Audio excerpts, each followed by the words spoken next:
दिल को छू लेने वाली सास बहू की कहानी। एक गांव में मधु अपने बेटे के साथ रहती थी। एक दिन उसके बेटे सुनील ने अपनी मां को खबर दी। सुनील, मां आपको एक खुशखबरी सुनानी थी। मधु, बेटा क्या बात है? सुनील, मां मुझे शहर में नौकरी मिल गई है। मधु, यह तो बहुत खुशी की बात है बेटा, लेकिन तू अकेला शहर में कैसे रहेगा? सुनील, मां तुम चिंता मत करो, मैं शहर जाकर सब ठीक कर लूंगा, उसके बाद तुम्हें भी शहर बुला लूंगा। यह सुनकर मधु उदास हो गई। मधु, बेटा तू मुझे छोड़कर चला जाएगा तो मैं किसके सहारे रहूंगी यहाँ? सुनील, माँ चिंता मत करो, थोड़े से पैसे जोड़कर आपको वहीं बुला लूंगा। कुछ दिन बाद सुनील शहर चला जाता है। वहाँ वह नौकरी करने लगता है। हर सप्ताह वह मौं से मिलने गाँव आता था और कुछ पैसे घर खर्च को दे जाता था। इसी तरह कुछ दिन बीत गए। एक दिन मधु के घर एक पति पत्नी आए। पति, बहन जी, हमने आपके लड़के को देखा है। हम अपनी बेटी आशा की शादी उससे करना चाहते हैं। पत्नी, बहन, हमारी बेटी बहुत सुंदर है और हम आपको बहुत सारा दहेज देंगे। हमारे पास बहुत पैसा है। मधु, बहन जी, पैसे और दहेज की बात न कीजिए, हम दहेज नहीं लेंगे और आप इतने पैसे वाले हैं, लेकिन हम तो बहुत गरीब हैं, हमारी आपकी कैसे निभ पाएगी? यह सुनकर पति ने जवाब दिया। पति, बहन जी आप चिंता मत करें, यहाँ आने से पहले हमने आपके बारे में सब पता कर लिया है। हमें आपका लड़का बहुत पसंद है। सुनील से बात करके दोनों लड़की देखने जाते हैं। लड़की उन्हें पसंद आ जाती है। सके बाद दोनों की शादी हो जाती है। शादी के बाद आशा बहू बन के घर आ जाती है। कुछ दिन गांव में रहने के बाद सुनील अपने काम पर जाने लगता है। आशा, मैं इस गांव में नहीं रह सकती, मुझे भी शहर ले चलो। सुनील, तुम कुछ दिन मां के साथ रहो, फिर मैं तुम दोनों को शहर ले जाऊंगा। आशा, मैं इस गरीबी में नहीं रह सकती। पता नहीं पापा ने क्या देखकर मेरी शादी यहाँ कर दी। या तो मुझे शहर ले चलो या फिर मैं अपने पापा के घर जा रही हूँ। मधु, बेटा तू बहू को लेकर चला जा, मेरी चिंता मत कर। सुनील, नहीं माँ, ऐसा करते हैं, हम सब साथ में शहर चलते हैं, तीनों शहर में रहने लगते हैं। आशा का व्यवहार धीरे धीरे बदल जाता है। वह हर समय सास से छुटकारा पाने के बारे में सोचती थी। एक दिन मधु सुनील से बात कर रही थी। तभी वहां आशा आ जाती है। आशा, हो मांझी, आप भड़का लीजिए इन्हें मेरे खिलाफ। जब से ये शहर में आए हैं न तो मुझे कहीं घुमाने लग गए, न ही मेरे साथ ढंग से बात करते हैं, और यह सब आपके कारण हो रहा है। सुनील, आशा ये किस तरह बात कर रही हो तुम? मेरी माँ से क्या कमी रह गई मेरे प्यार में? बस मैं केवल इसलिए कहीं नहीं जा पाता क्योंकि मेरे पास टाइम नहीं है, वरना माँ तो हमेशा मुझसे तुम्हें कहीं ले जाने की बात करती है। इसलिए मेरी माँ पर झूठे आरोप लगाना बंद करो। यह सुनकर आशा और गुस्से में आ गई। मधु, बेटी गुस्सा मत कर, मैं इससे बात करती हूँ। सुनील, तू आज ही बहू को कहीं घुमाने ले जा और जो वो कहे उसकी हर बात माना कर। आशा, रहने दीजिए मांझी, आप ही इन्हें भड़काती हैं और मेरे सामने भली बनने का नाटक कर रही हैं। मुझे अब कहीं नहीं जाना और जाना भी होगा तो आपसे पूछने की जरूरत नहीं है। यह कहकर वह कमरे में चली जाती है। उसकी इस बात से मधु बहुत दुखी होती है, उसके अरमानों पर पानी फिर जाता है। इधर सुनील भी बहुत दुखी होता है। अगले दिन से आशा ने दोनों के लिए खाना बनाना बंद कर दिया और सुनील के जाने के बाद अपने पिता के घर चली जाती। घर का सारा काम मधु करती और जब सुनील के आने का समय होता तो उससे 1 घंटे पहले आशा आ जाती थी।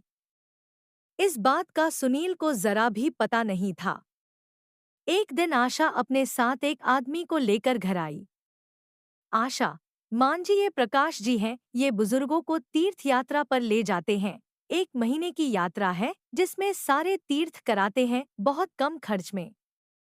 मैंने पैसे जमा करा दिए हैं, आप शाम को ही इनके साथ चली जाना। मधु, लेकिन बेटी एक बार सुनील से तो पूछ लेने दे। आशा, नहीं मान जी, वो आपको जाने नहीं देंगे और ऐसा मौका आपको दोबारा नहीं मिलेगा। मधु आशा की बातों में आकर शाम को उस आदमी के साथ चली जाती है। शाम को जब सुनील आता है तो वह मौको न पाकर पूछता है, तब आशा कहती है, आशा, मांझी तो तीर्थ यात्रा पर चली गईं, उनके गांव से एक आदमी आया था, वो उन्हें अपने साथ ले गया। सुनील बहुत परेशान हो गया। वह कुछ दिन माँ का इंतजार करता रहा लेकिन मौ नहीं आई। उसके बाद वह गांव गया मौ के बारे में पता करने, लेकिन मौ का कहीं भी पता नहीं चला। आशा बहुत खुश रहने लगी। उसके रास्ते का कांटा हमेशा के लिए निकल गया था। इधर वह आदमी मधु को बहुत दूर ले जाकर एक रेलवे स्टेशन पर बैठा कर चला जाता है। मधु को कुछ पता नहीं होता। जब वह सुबह देखती है तो वहां कोई नहीं था। मधु घबरा जाती है। वह रास्ता ढूंढने लगती है लेकिन उसे कहीं कुछ समझ नहीं आता। इधर सुनील अपनी माँ के लिए बहुत परेशान रहने लगा। वह बीमार पड़ गया।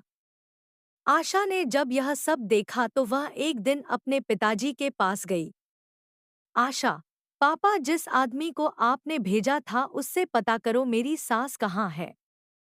उनके बिना तो ये बीमार पड़ गए। पिता, बेटी, तेरी सास को छोड़ने के बाद वह आदमी वापस आ रहा था, उसका एक्सीडेंट हो गया, वह मर गया और तब से मैं भी बीमार पड़ा हूँ। बेटी, हमें ऐसा नहीं करना चाहिए था। यह सुनकर आशा रोने लगती है। इधर मौ के गम में सुनील की बीमारी बढ़ जाती है। उसके बचने की कोई उम्मीद नहीं रहती। सुनील एक दिन आशा से कहता है, सुनील, आशा, तुम मुझे गौव ले चलो, मैं अपने प्राण अपने घर में त्यागना चाहता हूँ। मेरी अंतिम इच्छा पूरी कर दो। यह सुनकर आशा रोने लगती है और सुनील को गौव ले जाती है। जब वे अपने घर पहुंचते हैं, आशा घर में जाती है तो देखती है मधु घर में खाना बना रही थी। यह देखकर वह अचंभे में आ जाती है। सुनील अपनी मां को देखकर रोने लगता है। मधु सुनील की हालत देखकर उसे सहारा देकर बैठाती है। सुनील, माँ, तुम यहाँ कैसे? मैंने तुम्हें कहाँ कहाँ नहीं ढूंढा। मधु, बेटा, बहू ने जिस आदमी के साथ मुझे तीर्थ यात्रा पर भेजा था वह धोखा देकर भाग गया। मैं भटकते भटकते किसी तरह गौव पहुंच गई। मुझे लगा मेरा शहर में आना बहू को पसंद नहीं था, इसलिए यहीं मैं मेहनत मजदूरी करके अपना गुजर बसर करने लगी। लेकिन तूने अपनी ये हालत कैसे बना रखी है? आशा, मांझी, मुझे माफ कर दीजिए। आपसे पीछा छुड़ाने के चक्कर में मैं अपनी ही गृहस्थी में आग लगा बैठी। इनका ये हाल है कि डॉक्टर ने जवाब दे दिया। यह सब मेरे पिता ने करवाया था, वे भी बहुत बीमार हैं और वह आदमी एक्सीडेंट में मर गया जिसे मेरे पिता ने भेजा था। सुनील, अब तुम यहाँ से चली जाओ, मैं अपनी मां के चरणों में मरना चाहता हूँ, मुझे चैन से मरने दो। मधु, नहीं बेटा, अब तू क्यों चिंता करता है, मैं तुझे मरने नहीं दूंगी और बहू को माफ कर दे, इसे अपने किए की सजा मिल गई। उसके बाद सास बहू ने दिन रात सुनील की सेवा की, उसे खुश रखने की कोशिश की। मौका प्यार पाकर सुनील कुछ ही दिनों में बिल्कुल ठीक हो गया। सुनील, मौ, मैं शहर नहीं जाना चाहता, यहीं कुछ काम कर लूंगा। शहर की चकाचौंध में सब धुंधला नजर आता है, यहाँ तक कि रिश्ते भी। कुछ दिन बाद आशा के पिताजी घर आए और मधु के पैरों में गिरकर माफी मांगने लगे। पिता, बहन जी, मैं अपनी बेटी को सुखी देखना चाहता था, लेकिन ये भूल गया एक माँ को उसके बेटे से अलग कर जो अपराध कर रहा हूँ, उससे मेरी बेटी का संसार कभी सुखी नहीं रह सकता।